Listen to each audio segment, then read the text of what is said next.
উচ্ছৃঙ্খল নেতাকর্মী নিয়ে বেকায়দায় বিএনপি। দেখুন পলিটিক্যাল যে এরিনা বা পলিটিক্যাল এরিয়াটি কিন্তু আমি আগেও বলেছি খুব ভয়ানক। পলিটিক্স মা চেনে না, পলিটিক্স বাবা চেনে না, পলিটিক্স ভাই বোন বন্ধু আত্মীয় কাউকে চেনে না। পলিটিক্স ইজ আ পলিটিক্স এবং এটি তার আপন গতিতে চলবে। এবং আমরা দেখেছি এই রাজনীতির জন্য রক্তক্ষয় হয়েছে, রক্তক্ষয় হচ্ছে এবং আরো হবে। আমাদের এই অঞ্চলের রাজনীতিটাই আসলে রক্তের মধ্য দিয়ে চলে, রক্তের উপর দিয়ে চলে। রক্ত ছাড়া এখানে যেন কেউ কিছু চিনে না। কারণ আমাদের বাংলাদেশটা স্বাধীন হয়েছে আহ লালের বিনিময়ে। এবং আমরা যদি আমাদের পতাকা দেখি, পতাকার মধ্যে দেখব লাল সবুজের পতাকা। তার মানে আমাদের জাতির মধ্যে না কেন জানি রক্তের প্রতি ভালোবাসা, রক্তের প্রতি একটি টান রয়ে গেছে।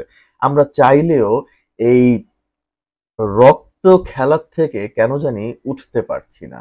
এটি আমার কাছে মনে হয়। এবং আমি এটি খুব বাজেভাবে মানে এটা আমার কাছে খুব বাজে লাগে। এবং এটি আমার কাছে মোটেও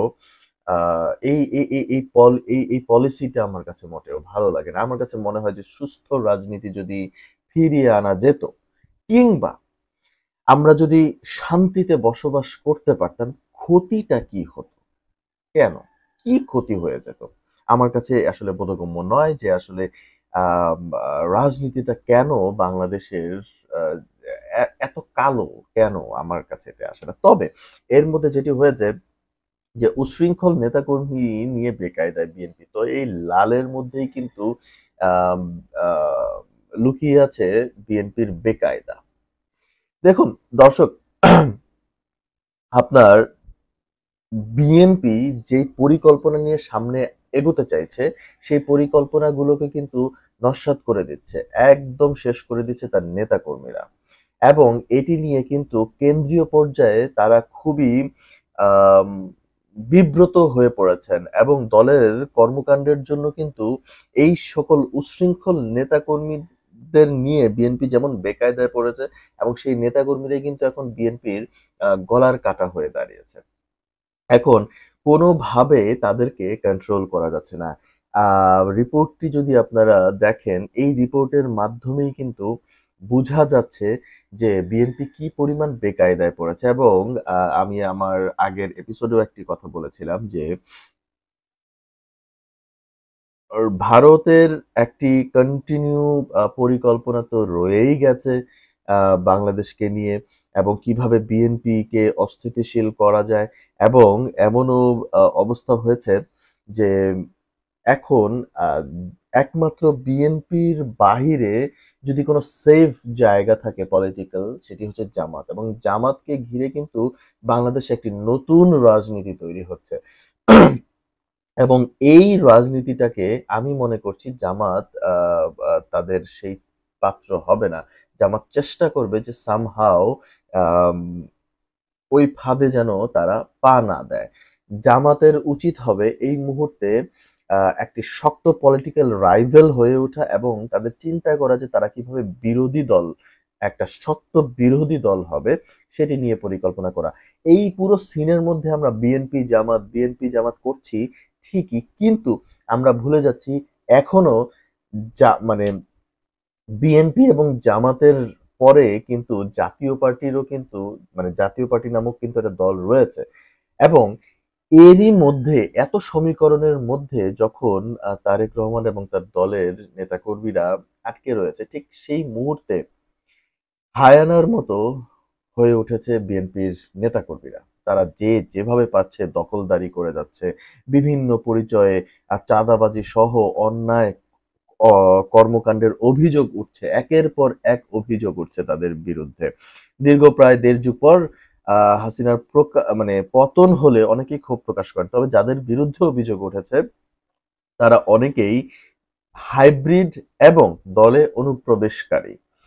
যারা এতদিন দলের দুর্দিনে পাশে ছিল না, তারাই রাতারাতি দলের নাম ভাঙিয়ে অপকর্মে জড়িয়ে বিএনপির সুনাম ক্ষুণ্ণ করছে। আমি বেশ কয়েক জায়গা থেকে দেখেছি যে শেখ হাসিনা সরকার যাওয়ার পরে তাদের মধ্যে কিছু লোক আছে তারা বিএনপিতে ঢুকে পড়েছে এবং তারা চেষ্টা চালিয়ে যাচ্ছে বিএনপিকে কুলসিত করবার। এবং এই পরিকল্পনা আমরা আওয়ামী লীগেও দেখেছি যে অনেকে বিএনপি থেকে আওয়ামী লীগেও জয়েন করে গেছিল এবং আওয়ামী লীগকে কিভাবে কলুষিত করা যায়। কিন্তু সেই গেম কিন্তু এখন বিএনপির সাথেও হচ্ছে।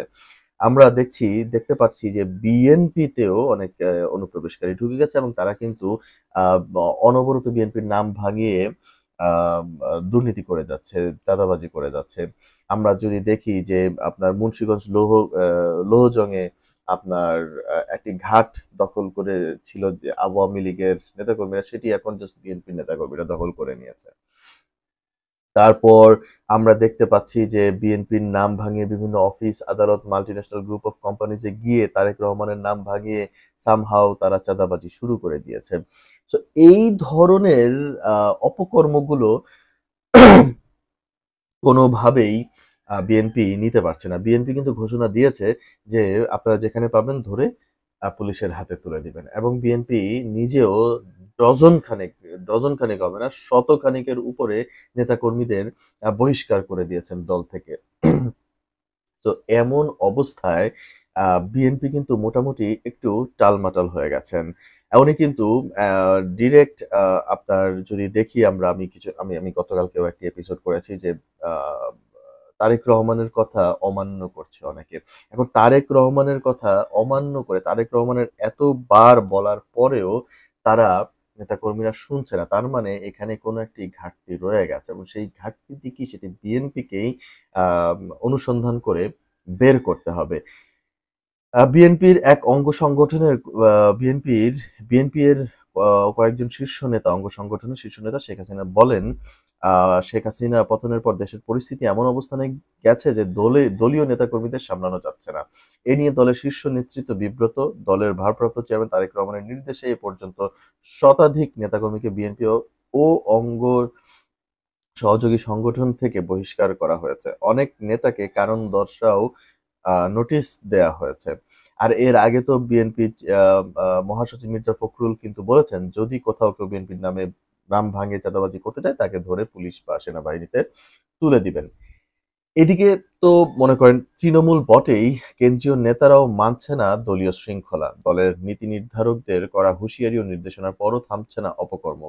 বিভিন্ন স্থানে নামে বেনামে দখল ও চাঁদাবাজির অভিযোগ অব্যাহত রয়েছে। দলের চেইন অফ কমান্ড তলানিতে গিয়ে ঠেকেছে।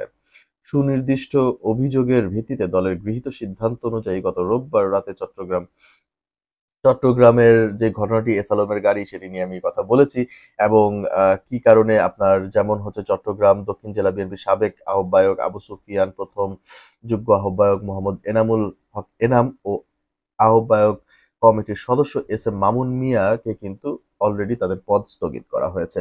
এর আগে আমরা দেখেছি কিভাবে আপনার আম শামা ওবায়েদ, ওনাকেও ফরিদপুর থেকে কিন্তু ওনার পদ স্থগিত করে দেয়া হয়েছে। যেখানে বিএনপি এত বড় বা মানে এই সুস্পষ্ট অভিযোগের মানে প্রমাণের ভিত্তিতে যেহেতু তাদের পদ স্থগিত করে দিতে পারছে, এত অ্যাকশন নিচ্ছে, তারপরেও তারা কোনোভাবে কন্ট্রোল করতে পারছে না। এই যে কন্ট্রোল করতে না পারা, এর পেছনের প্রধান কারণ কি রয়েছে সেটি